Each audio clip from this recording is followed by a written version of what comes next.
Chapter 48, To Be a Knight. Where are we? Sabin opened his eyes, slowly sitting up some and looking around. His backside was cold, and he realized he was sitting on cold, light blue marble. At first, he felt as if his head were spinning round and round. Everything around him was swirling and spinning and melting together in a bright array of colors. Sabin moaned, closing his eyes and rubbing them before opening them again slowly. Everything was still spinning. Glancing down, he let out a squeal. He was at the edge of a platform of marble, and far below him was nothingness as far as the eye could see. Nothingness that solely contained twisted and melting rainbow colors. Everything was silent. There was no wind, no other voices, no echoes. As Sabin stood up, his boots on the floor didn't even make a sound. Ahead of him was a path of marble that led to a short flight of stairs and another path, elevated above him. Looking behind him, Sabin saw more of the twisted rainbow abyss and realized that he was truly alone. He didn't really have much of a choice but to move forward, even though he was terribly confused. The last thing he could remember was going under Mog's spell. The only problem was, he wasn't sure if this was what was supposed to happen. And he definitely wasn't supposed to be alone. Climbing the stairs, Sabin was careful not to trip and fall over the edge. When he got to his new path, he continued to follow it until he reached a platform with 3 metal-barred doorways. It appeared as if there was nothing behind them, and that the doorways were just standing up on their own. Shrugging, Sabin reached over and opened the door furthest to the left. He gasped out as a blinding light shot forward and enveloped him, forcing him to close his eyes tightly. When he opened them again, he found himself on yet another platform. As he looked around, he could see that he was fairly high in the air. He could see some of the other platforms below him, including the one he had woken up on. This is too weird. Sabin trailed off as he turned a corner. He heard sniggering, and looked ahead only to see one of the Dream Stooges tittering around Shadow's body. Sabin gasped out, clenching his fingers together and activating the claws on his metal knuckle, which shot out and glistened. The Dream Stooge cried out and dove out of the way just as Sabin charged and took a wild swing. Back off! The Stooge shouted. I'm not gonna mess with ya unless my brothers are here. See ya! In a small cloud of smoke, the Stooge disappeared, and Sabin let out a frustrated growl. Retracting his claw, he kneeled beside Shadow and gently shook him. Hey! Shadow! Shadow moaned, slowly opening his eyes and pushing himself up as he shook his head. He took one long look at their surroundings and turned to Sabin. If Sabin could see under Shadow's mask, he would bet there was surely a perplexed look on his face. What they? It's like some sort of catacomb of pathways and doors.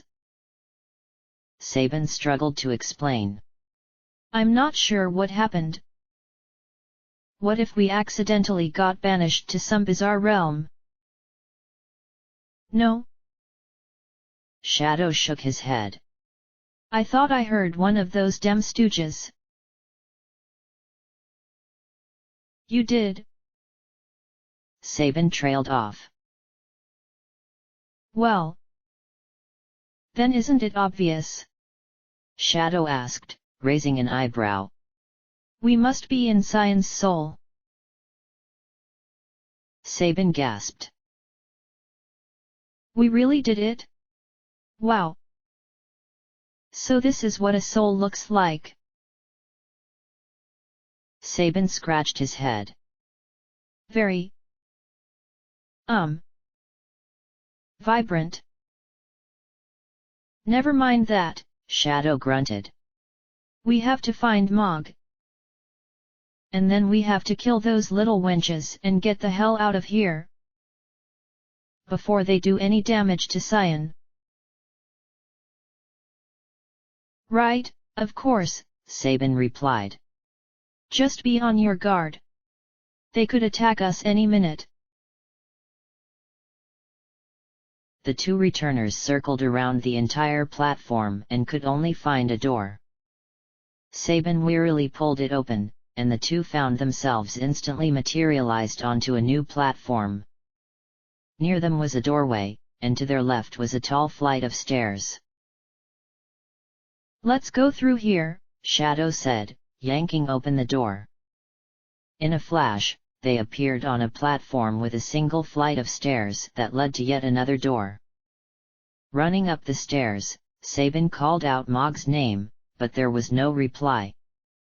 His voice didn't even make an echo.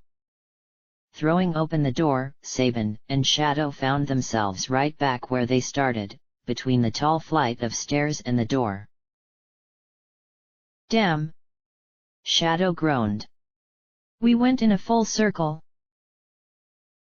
To the stairs, then. Sabin sighed, and they made the long and exhausting climb. When they reached the top, all they could see was another door, so Shadow pulled it open, and they appeared somewhere new. Before them was another pair of doors on an otherwise small and unoccupied platform. Sabin and Shadow looked at each other.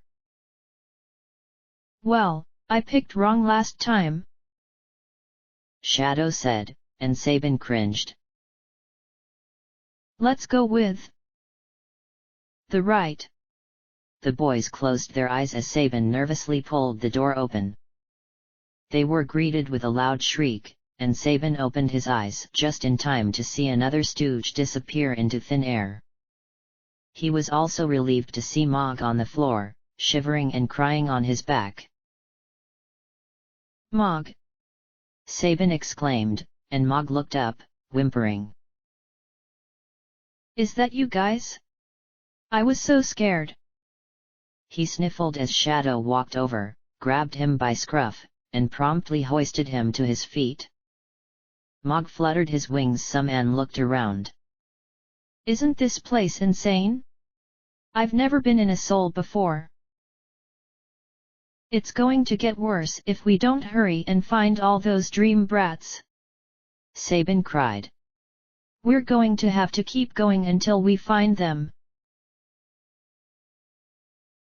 There was a door at the top of the platform, so the three reunited returners entered through and warped to a large, stretched-out platform with a door on the far right and a door on the very far left, which could barely be seen since it was lifted so high in the air and obstructed by more tall stairs. Deciding that the lesson learned from Cyan's soul was that the harder trip meant the correct door, the team decided to climb the stairs and take the door to the left. Stepping through, they found themselves at the top of another flight of stairs, and climbed to the bottom until they reached a sole doorway.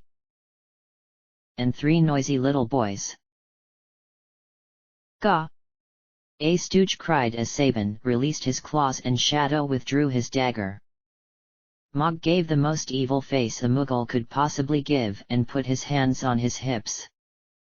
The three stooges looked at each other with worried expressions, until the center one suddenly realized they were hardly coming off as intimidating, and smacked the other two in the head. Yo! The center one cried. His hair was the worst and naughtiest of them all, so he had to be curly. You don't be messin' with us. We're the three Dream Stooges, and now that everyone is here, we're gonna rumble. Oh please, Shadow said dryly. Take this! Mog cried, doing a magical dance sequence and finishing off with a backflip. Elf fire! The three boys screamed as little fireballs suddenly appeared underneath their feet and around their heads, dancing about in the air and lighting Larry's pants on fire. Ah! Larry screamed, running around like an idiot on the platform. Help me, y'all! Sure. Shadow grunted, withdrawing a magic scroll from his belt and chanting a few words before launching it at the flaming stooge. The scroll burst into flying scythes of water, which ripped through Larry's helpless body in seconds, causing the demon to shiver and scream before bursting into a billowing cloud of dust. Brother! Mo cried, thrusting his hands in front of him and summoning a lightning attack. Take this, you bastards! Or a bolt! Sabin countered, the blinding white flash of light shooting through his hands and streaming right through Mo's weak lightning bolt before it could even reach the party. The lightning attack faded with some crackling and sparks, while the aura bolt continued to surge on and struck Mo dead on. Mo squealed and burst into dust as well, following the same fate as his brother. Curly looked frightened now, backing up against the door and reaching up to pull it open. Don't let him escape! Sabin cried, charging after him. Curly merely laughed, and shook his head. It's too late. We've already released Rex's soul. He continued to laugh, even as Sabin spliced him right through the stomach and pulled back, panting out and letting the demon hit the floor before bursting into dust. He retracted his claws, and Mog and Shadow ran over to him. Rex's soul? What is that? Mog asked. It must be the demon that will actually eat the soul. Shadow sighed. So we were too late. We are not too late. Sabin cried. We'll keep going until we find the demon and destroy it. If we don't, we will probably perish along with Cyan. Perhaps Rex's soul has not gotten far. Mog tried hopefully. Maybe these guys were guarding the door to give him some sort of head start. I'm not going to wait around and think it out. Sabin cried. Our friend needs us. Before anyone could possibly stop him, Sabin pulled open the door, and the group was surrounded by a pale yellow light. The melting background and doorways and marble paths faded away, and Sabin suddenly felt as if the ground beneath his feet was shaking and moving. In a flash, the light had disappeared, and Sabin and the others found themselves in the car of a moving train. However, the colors in this area were also off quite a bit. They were all pale browns and yellows, as if they were trapped in an ancient photograph. Looking around, Sabin could see that any chance they might have had of navigating the train was obstructed by the obnoxiously long and tall seats blocking the center of the car, as well as many crates. He also noticed there was no door behind them to let them out. This reminds me of the Phantom train. Shadow mused, and Sabin leaned back against a wall, nodding. Yeah. Only somehow I remember getting around that train to be much easier. It has to be a puzzle, Kupo, Mog said, looking around and touching anything and everything. The labyrinth before was one too. The soul is a complicated thing. It cannot be easily navigated, even by the one who owns it. But why a train? Sabin sighed. Cyan hates machines. Perhaps this is a means of torturing himself. Shadow trailed off, no one really hearing his mumbles. He then cleared his throat and spoke up. At any rate, I have a sneaking suspicion that we do not want to stick around for this whole train ride. So let's hurry up, get through it, and shut it off. A switch! Mog interrupted, and jumped up, giving it a smack. There was a loud boom, and a chunk of the obstructing seat fell away, revealing a pathway. Mog gestured for the others to follow him, and he became the unofficial leader of the train ride from hell. Since Mog seemed to absolutely adore puzzles and riddles, Sabin and Shadow let him have a go at activating the switches they found so that they could continue on in the train. As they stepped out of the first car, a blurry figure leaped over them onto the roof of the next car. Everyone looked up and gasped. It was a ghostly yellow scion, looking as if he were running for his life. His boots made tapping noises against the tin roof off the cars as she sprinted down the next car. Scion! Sabin cried. Wait! Suddenly, there came a crash a little ways ahead of them, and the metal footsteps ceased. Sabin, Shadow, and Mog all turned to each other. Was it really Scion, or a ghost? Mog questioned. Only one way to find out, I guess. Shadow sighed. We continue. In the next car, the group discovered an enchanted chest that would hop from spot to spot, conveniently blocking the pathway of the returners whenever they stepped in the direction they wanted to go. The problem with this was that the car was already loaded down with more of the seats and crates, and the chest would block the only path open. After numerous failed stop and slow spells, Mog ordered for them to find something heavy. Shadow cracked open one crate and shuffled through it, coming up with a lump of worthless, melted and fused back together metal. Mog took it, and fluttering over the top, dropped the metal into the box when it did its usual teasing hop into an area that did not block them. The metal crashed down, and suddenly, the chest stopped moving. The rest of the train contained even more switch and chest tricks, and despite looking everywhere, the returners could not find Scion again. Mog easily calculated each measure to get past the traps, however, which sort of surprised Sabin and Shadow. Every member of the returners was a valuable one, but Mog was truly revealing a side of himself no one thought he ever had, the cunning and brilliant side as opposed to the cute, deadly dancing side. While Mog would go ahead of Sabin and Shadow to do the puzzles, the two men fell into an uncomfortable silence.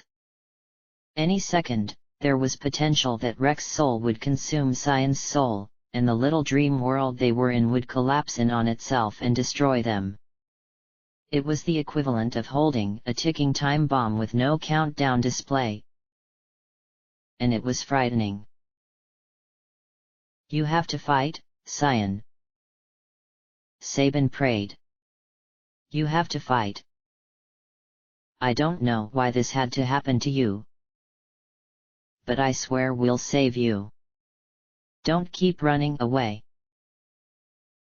For a man's soul to be in jeopardy, Scion must have some dark thoughts. Shadow thought to himself. But Scion is a righteous knight, and can't have a single stain of evil on his hands. So why is he vulnerable? Surely a demon would want to feed on a dirted soul. One tainted and maimed. Like mine. Look! Mog exclaimed, swinging open a door. We've made it to the engine. Sure enough, outside the door was the engine car and the smokestack, which strangely wasn't emitting any smoke. The world outside was pitch black. All Sabin, Shadow, and Mog could see was the paleness of the train beneath their feet and small part of it that remained ahead of them. Entering the engine room, Sabin remembered how to shut off the engine from the phantom train, and flipped all the switches accordingly. Shadow approved the sequence, remembering also, and they stepped outside the engine to flip the switch on the smokestack. However, when Sabin stepped outside, he realized There was nothing beneath his feet. Ah! Celes screamed out as she was smashed back against a palace wall, soaking wet with water from the hydro blast the dragon had generously decided to give her. She sputtered and gasped as she spit and coughed water up, and Chere ran to her side. Celes, are you okay? I'm fine. Celes spat water again. But I thought dragons were supposed to breathe fire. Apparently, we have made an acquaintance with the water dragon, Chere protested. And he doesn't even give us a second to cast spells. Ha! Edgar cried, swinging his heavy lance and thrusting it with all his strength towards the dragon's side. However, with a clang, the tip of the lance smashed in against the dragon's rock-hard scales, and Edgar jumped back with a scream of pain, clutching his arm. He's invulnerable to weapons. Look out! Locke cried, but it was too late. Another heavy shot of water sprayed directly into Chere and Celes's faces, causing them to sputter and choke. The hall they were in was rapidly beginning to fill with water, and in just 5 minutes of battle, it was already past their ankles. The dragon swung its tail like a mace and struck Edgar and Locke down into the water, roaring angrily. I can barely move, Celes cried, struggling to get up with her wet dress clinging tightly to her legs. Whoa! She screamed as she slipped backwards, as moving too fast on a slick surface with fancy shoes will do to you. Chere managed to pull herself up only after abandoning her shoes, clutching the Raiden Magicite and managing to summon the Esper before the dragon did a turnabout and smashed her and Celes with its tail, now giving Locke and Edgar a blast of water. The room faded into a white light as Raiden rode in on a 6-legged horse from down the end of the hall, hoisting his glowing ruby lance and pointing it right at the dragon's heart. As the lance connected with the dragon, Raiden and his horse rode through it and faded away. But the lance suddenly burst into bright ruby sparkles and disappeared. Everyone gasped out, and Chere clutched the Magicite harder. The dragon let out a mighty roar and pushed itself up onto its hind legs. What? Chere cried. It didn't work. Oh gods, this is it? Celes cringed, closing her eyes. Chere blinked, staring at the Magicite which was glowing gently. Chere. An Esper's weapon can no better penetrate than a human's. It is a lesson Odin learned when fighting the sorcerer. But an Esper's magic is unmatched. Esper magic! Chere closed her eyes, feeling the warm glow of the Magicite beneath her fingertips. Every shard of Magicite had a shred of the original Esper's powers. And now Chere needed that power desperately. And so easily, it came to her. A special spell that only Raiden could use. The power he had locked in his Magicite when he passed away. Quick, Chere whispered. It happened suddenly, ribbons of red light wove up and around Cere's arms, diving into her chest and causing her hair to fly back and her eyes to glow a sinister red, much like her eyes as an Esper. Putting her hands out, Chere barely uttered a syllable before a flare spell erupted and struck the standing dragon, knocking it down in the deafening hiss of the steam bursting from its body. Chere pointed her finger, again barely finishing the spell before another explosion erupted and easily finished off the water dragon. As it faded away in a mix of steam and light, the waters flooding the hall faded away as well, even the drenched returners were dry again. Whoa, you must have did all that in what? 5 seconds. Edgar gasped, still on his behind and a little stunned. It was the quick spell! Chere exclaimed.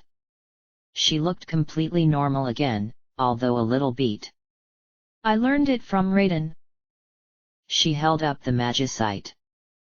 You don't even have to think about the mechanics of the spell you want to cast.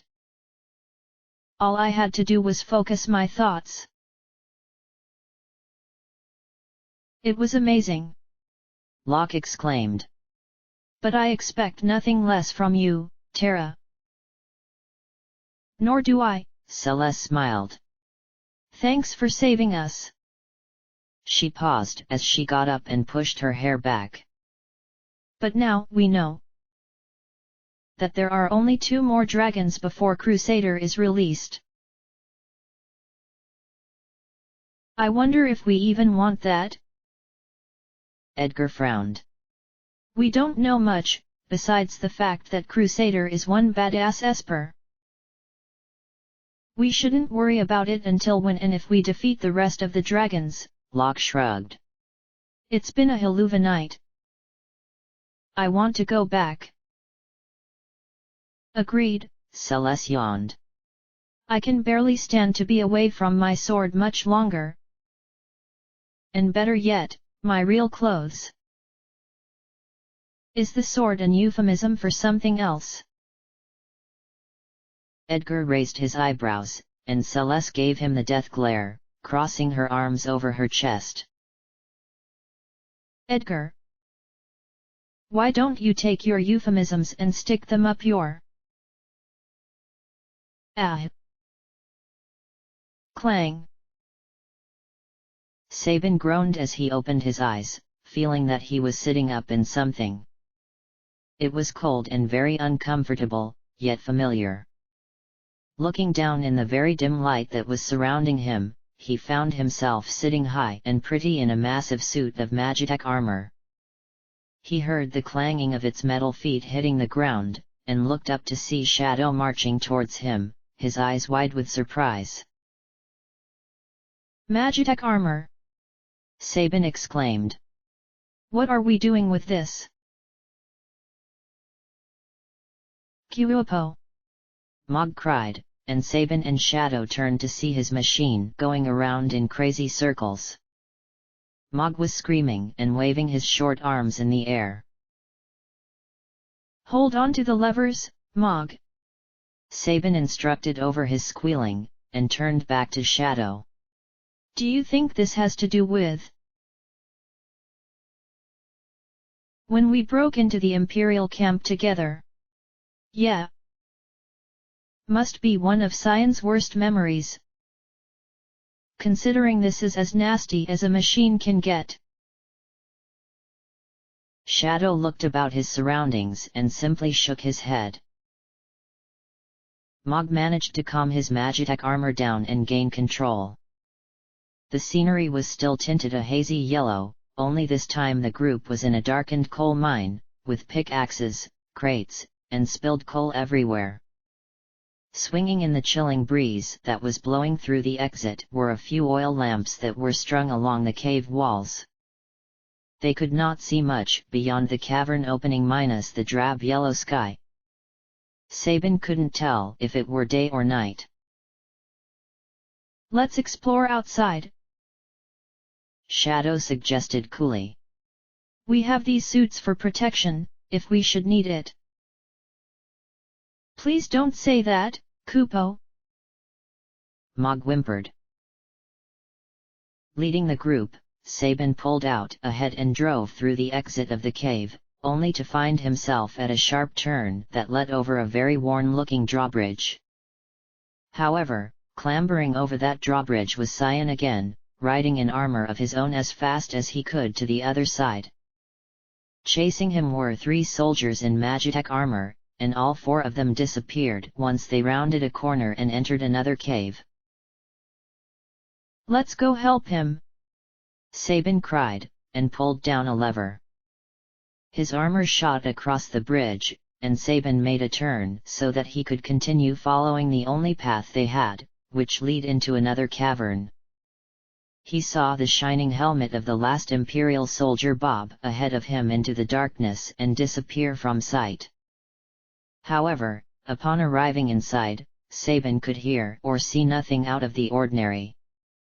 The fine dust on the cavern floor created by crushed rocks over time hadn't even been disturbed. Shadow and Mog pulled up behind him, nearly crashing into his armor. "Why did you stop?" Shadow demanded. "They didn't come through here." Sabin trailed off. "They had to have," Mog protested. "We all saw them go in." Sabin couldn't argue with logic, although he still knew that something suspicious was going on. Marching ahead in the dark cavern, Sabin could just barely see by the light of the oil lamps when to turn and when to keep going straight. He was concentrating so hard on getting through without any mishaps that when the returners finally emerged outside, it was only then that they realized that had come through in a full circle. Ahead of them once more was the bridge, and the Magitek Arma's heavy footprints could be seen in the ground. "A circle," Shadow said. "Where did Cyan and the others go?" Mog sniffled. "This is really getting weird." Sabin sighed and looked around. Even though he could feel the wind against his cheek, he couldn't hear it. The only objects that made noise were the armor units and whatever they crashed against, and the tinted surroundings made pretty good proof that they were still far from the real world. He turned his unit around and marched back into the cavern that they had come from, with the others following. They carefully examined the walls, the ground, the crates, anything for some sort of trap or switch, but came up with nothing. Coming back outside, Sabin gasped as he saw Cyan again, this time crossing the bridge on his own. "Cyan!" Mog cried, jumping up in his armor. "Wait!" The group hurried once more, racing over the bridge. But just as Cyan stopped and turned around on the other side, facing them, the bridge suddenly shuddered and snapped, causing everyone to scream and plummet downwards into the depths below. Sabin closed his eyes tightly and held his breath, figuring this time, they were done for. Rex's soul had claimed Cyan's soul. And now its reality was collapsing. As he felt the wind whip against his skin and hair, the falling sensation enough to nearly make him sick in mid-air, he just hoped that the end would be mildly painless and quick. "Help! Please! Somebody save him!" A soft voice suddenly whispered in Sabin's ears, causing him to snap his eyes open just in time to see his armor crash into ground beneath him and hear the metal crunching beneath his body in a deafening roar. But moments later, fate surprised the returners once again.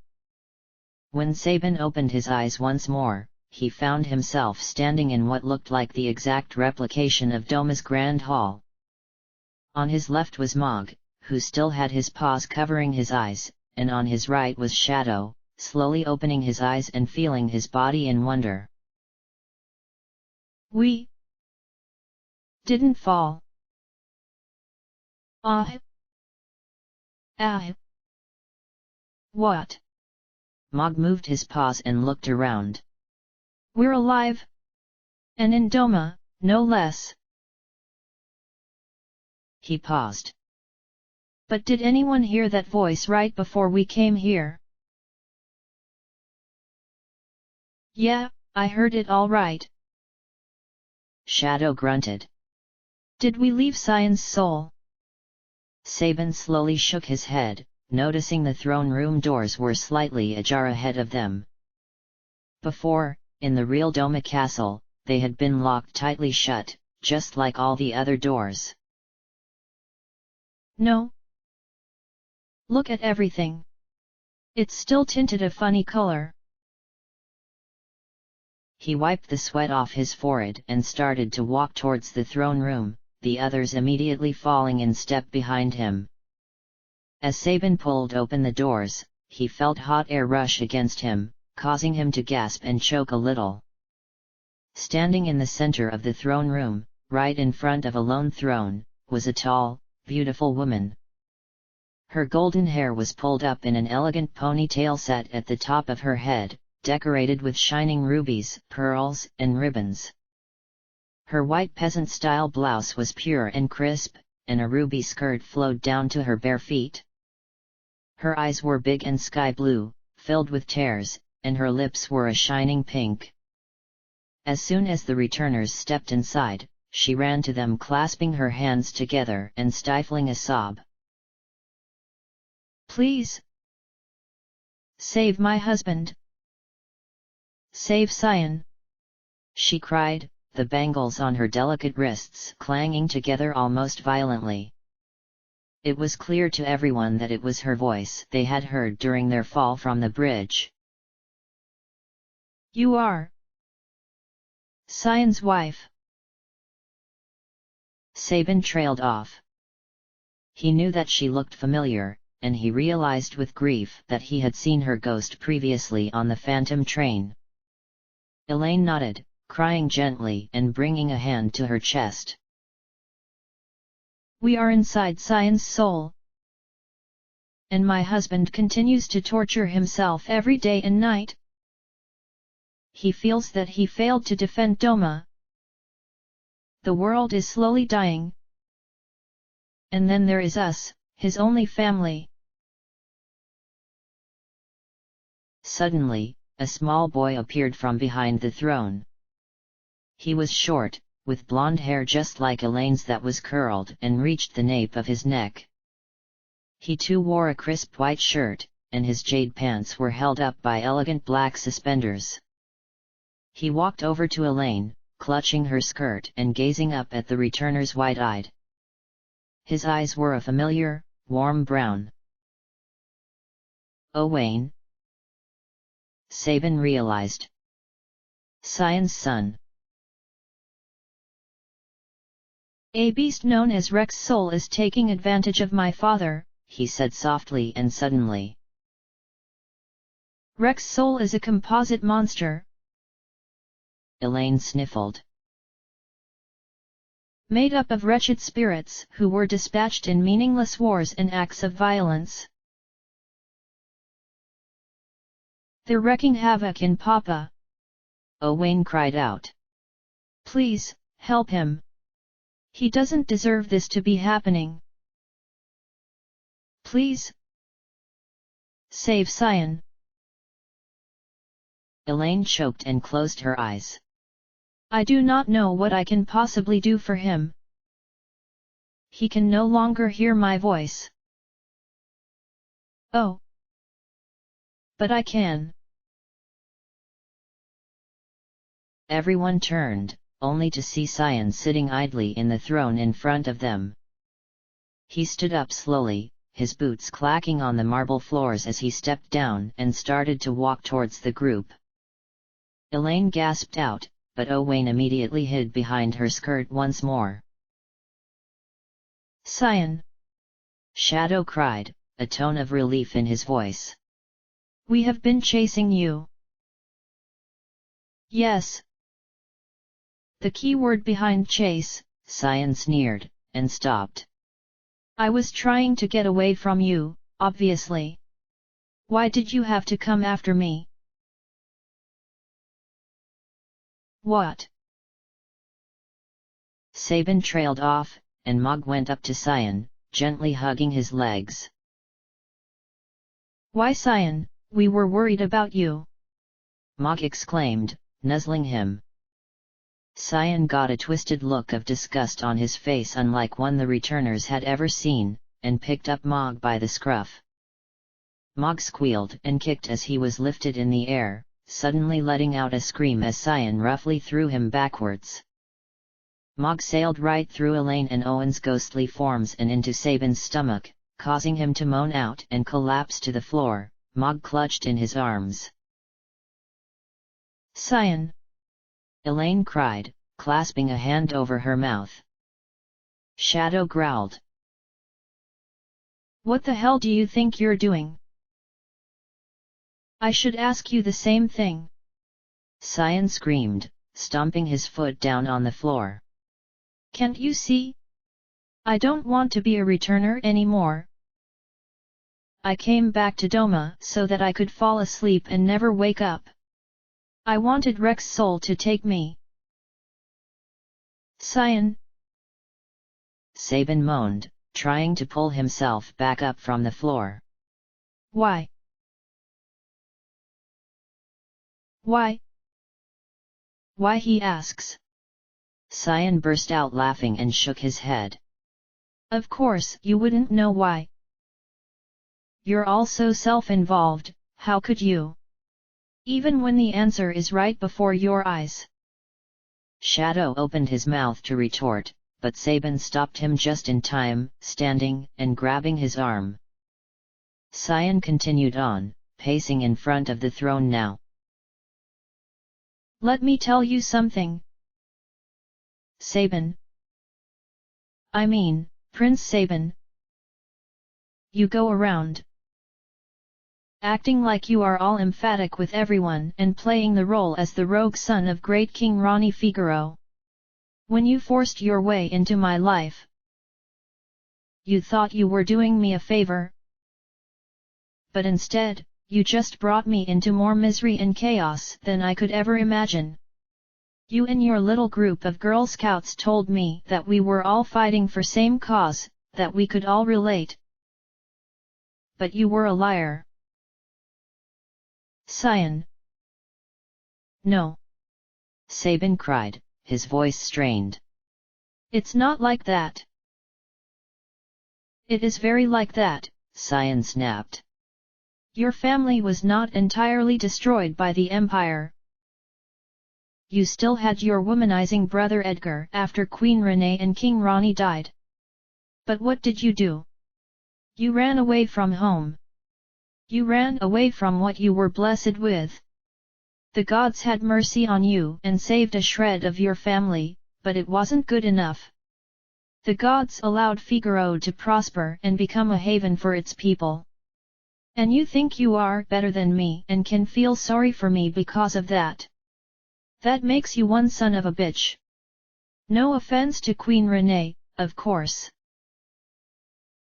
Cyan. Sabin gasped, his eyes tearing up. That's not true. That.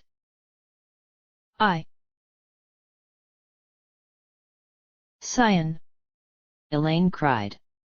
Stop this immediately. Silence. Cyan snapped. A wisp of grey smoke suddenly swirled around Elaine's head and wrapped around her mouth, causing her to gag and mumble against it. It was a typical muting spell. Let me ask you something. Cyan snarled, walking closer to them now. How many members of the returners have seen their kingdoms fall before their very eyes? Better yet. Cyan was right up in Sabin's face now, barking out his words with fire in his eyes. Sabin looked as if he were about to break down. He was shaking and sweating, and Mog was clinging to his legs. How many of the returners have lost their wives or husbands? How many have lost their children, their own flesh and blood? Something snapped in Shadow right at that moment. He strode up to Cyan, pulled back, and before anyone could see it coming, punched him right in the face. Cyan stumbled back, holding his bleeding nose and staring at Shadow. You don't know anything. You don't know just how much a person has truly lost in their lifetime unless you are that person. No one can exactly relate to another. But friends try to, they try and the other accepts their friendship and love. That's how things work. Everyone in the returners has lost something dear to them. Chere lost her memories. Locke lost his fiancée. Celes lost her humanity. Edgar and Sabin lost their parents. Strago and Realm had their innocent existence shattered. I can go on with this list. Who are you to say that your loss is greater than theirs? Out of all the differences between all 14 of us, I would say that our pain and loss is what equalizes us and binds us together. Who are you to denounce that? Mog and Sabin stared at Shadow, shock written all over their faces.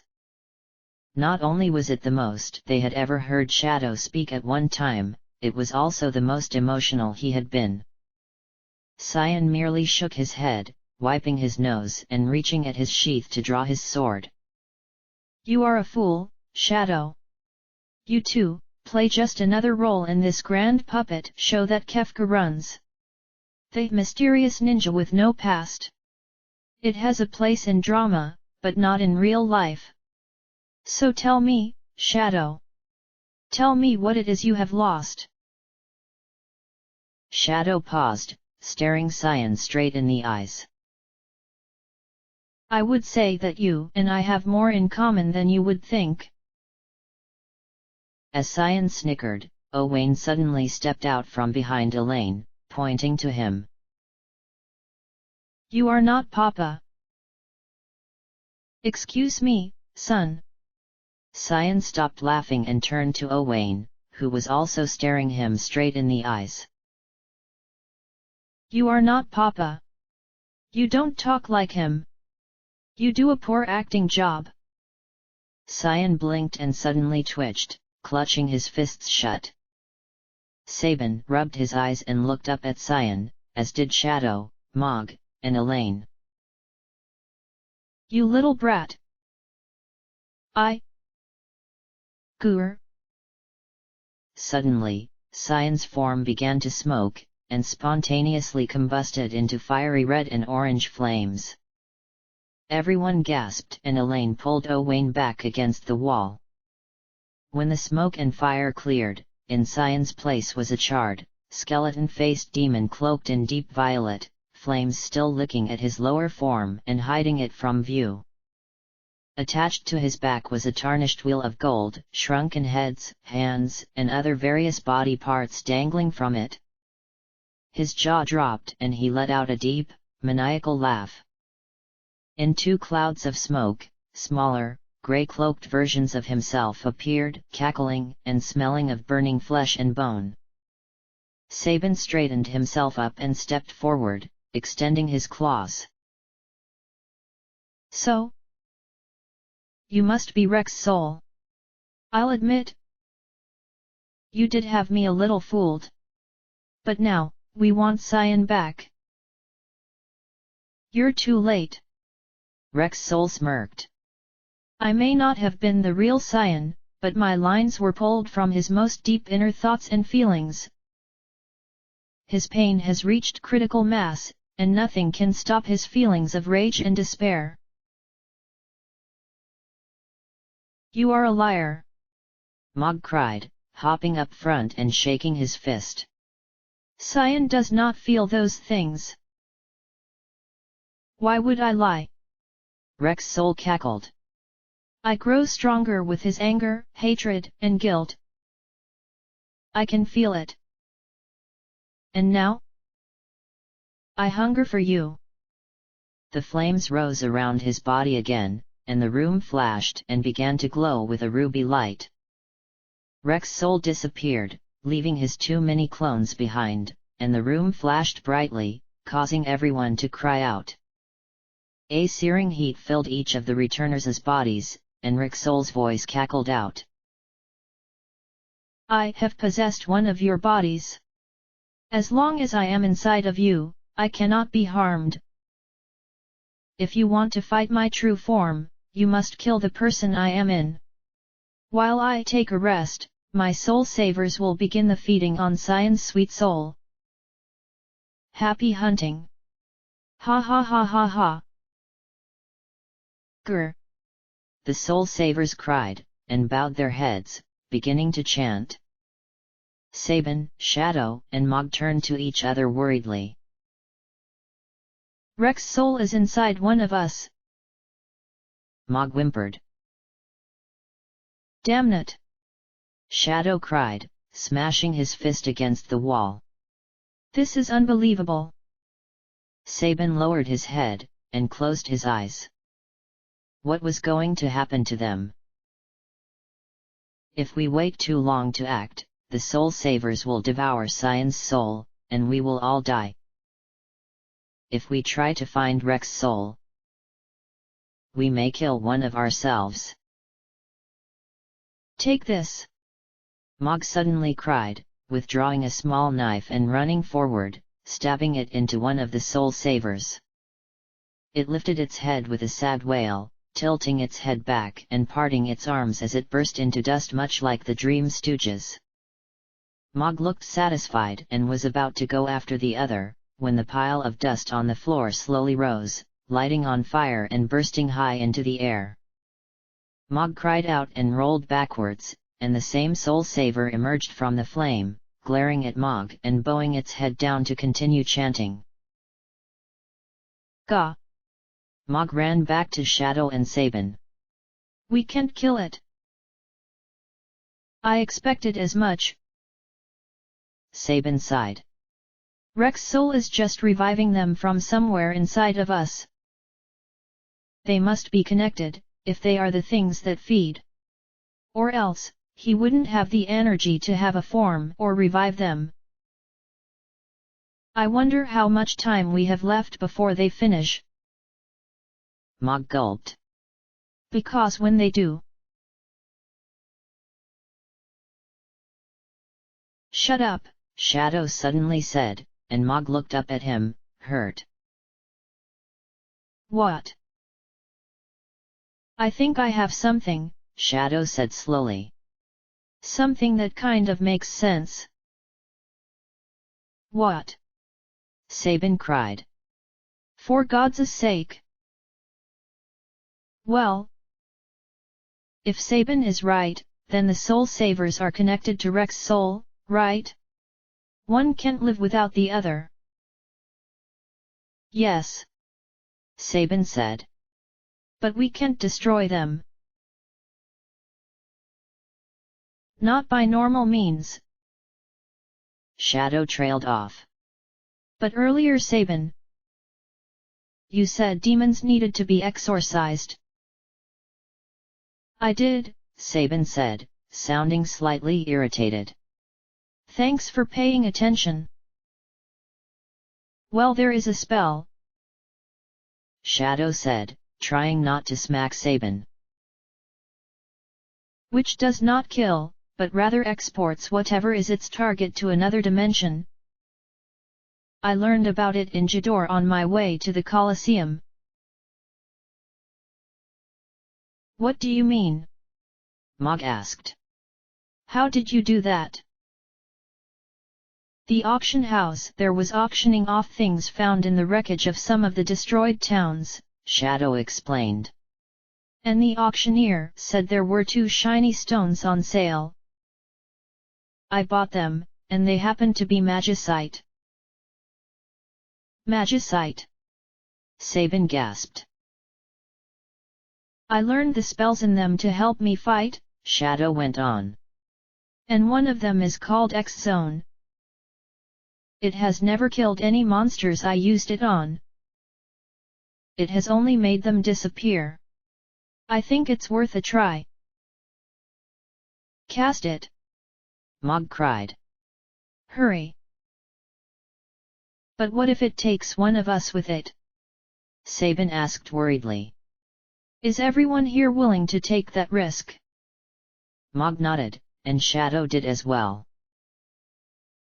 Better to lose the real host of the enemy and make it only one casualty as opposed to several mistakes. Right. I agree, Sabin concurred, and sighed. It's the only way. Go ahead, Shadow. Cast X-Zone. Shadow closed his eyes and began to mumble something that neither of the returners could pick up. However, as he started the spell, the room began to tremble and quake, and the soul savers were starting to glow brighter colors. Faster! Mog cried, jumping up and down. Cyan. His soul is X-Zone. Shadow suddenly cried, bright white light balls jumping from his fingertips and flying towards the Soul Savers. The light began to split and multiply into many tiny glittering orbs, spinning around the Soul Savers faster and faster and suddenly erupting into a black hole that ripped through the air and appeared behind them. The hole looked just like the dark night sky, with twinkling stars inside it. The Soul Savers stopped chanting and looked at each other right as the black hole enveloped them and shrunk silently, becoming smaller and smaller until it had disappeared. The room stopped shaking, and Shadow gasped out, stumbling back a little. Slowly, the red tint within the room began to fade, first to the ugly yellow, and then slowly, the yellow began to melt away too and reveal the true colors of the Doma throne room. Elaine's silence spell was broken, and her first sound was a loud gasp as she clutched Owain against her. "Are you okay, Shadow?" Sabin cried, rushing to his friend's side to hold him up. "I'm fine," Shadow snapped, shrugging Sabin off. "It was nothing. Just a little aftermath from the spell, I guess." Sabin cocked an eyebrow, and leaned in, whispering. "So, did you know that you were the one possessed when you decided to cast the spell?" "Shut the hell up," Shadow snapped again, pushing Sabin away. Sabin couldn't help but smile to himself. Shadow would never admit to being a selfless hero. It's not his style. "Are you boys okay?" Elaine asked, walking over to them. "You were so brave, and thanks be to you." This time, when the group turned around, they saw the real Cyan, who was standing there with his arms wide open. Elaine cried out happily and ran to him, throwing her arms around his neck while Owain grabbed his waist and held on tight. Cyan embraced his family and began to softly cry, stroking Elaine's hair and clutching Owen's shoulder. "I heard you guys. And I heard my wife and child calling out to me. Your voices finally gave me the strength and courage I needed to come to grips with my suffering. Thank you, my love." Elaine smiled some, pulling back. "Papa is strong," Owain declared. "He sure is," Sabin offered, coming over to Cyan. Cyan sighed, looking down. "Well, no. It doesn't change that I couldn't do anything for anyone in the past. And it seems I still can't now. I am a man with no honor." "Goodness no." Elaine shook her head. "Darling, you have entirely too much." Cyan looked up at her, surprised. She and Owain were now standing side by side, and were slightly glowing. "Papa, we love you!" Owain exclaimed. "Yes, my beloved. We will always be together," Elaine smiled. "Please remember that. And also, I have one last favor to ask of you." "What is it, dear?" Cyan asked, starting to choke up. "Elaine. Owain. Every time. You are just taken away from me again. Please take good care of your friends." Elaine lifted a hand to indicate Sabin, Shadow, and Mog. "Continue to fight by their side and save the world from Kefka's hateful intentions. And please be the phoenix that raises beautiful Doma from her ashes." By the time you come home from war, she will be ready to wake from her slumber. She smiled, her form starting to fade now. Owain gave a small wave, once again gently clinging to his mother's skirt. Goodbye, Papa. His voice began to fade. Please, wait. Cyan cried, running to them as their bodies disappeared. Please. He stopped and sighed, looking up as some glittering light escaped up into the air and faded away. We will always be together. Look! Mog exclaimed, and Cyan looked towards where he was pointing. Sitting on the throne, resting next to each other, was a piece of magicite and a shining blade with a diamond-encrusted hilt. Cyan gasped and walked over, first lifting the sword and investigating it closely. This is the royal blade of Doma. Aura is the sword of our brave kings and princes. I thought it was destroyed. He took out his older sword, kissing its blade and setting it down in front of the throne before sheathing Aura. He then lifted up the magicite, investigating it closely and gasping. And this? It is the Holy Knight Alexander. He looked up at the others. The legend of Alexander was a treasured one in the House of Doma. And it turns out it was based on a real being. He held the magicite close to his heart and closed his eyes. It is the story of Alexander that inspired me to become a knight. Do you feel okay now? Sabin asked, stepping forward. Cyan nodded slowly, opening his eyes and looking over at his friends. Elaine and Owain live on in my heart. I must leave the past behind. I have so much to live for. Like my dear friends in the brand new future we are going to give all of the world. That's the Cyan we know. Mog exclaimed, and Cyan chuckled. I think we should go back to Figaro, doesn't thou think? No. Wait. That's the Cyan we know, Sabin winked. Otherwise known as Mr. Thou.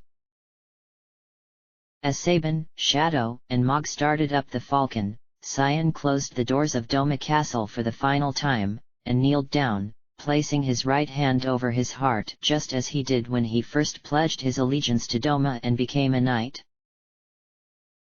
Doma, my one and only home. I will fight for all your citizens when I defeat Kefka. I will bring you honor and once again, your colors will wave in the sky. Cyan! Mog cried from the deck of the falcon. Come on!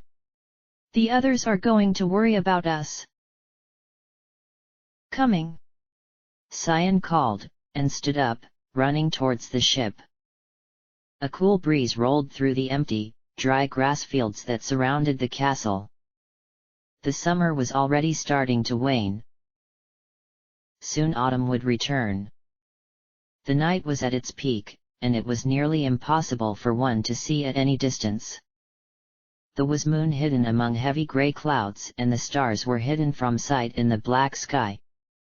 Normally, such a sight would have depressed Cyan and indicated an omen, but he decided that things were going to change. After all, it is always darkest before dawn. 49. The end comes. Beyond chaos. Chapter end.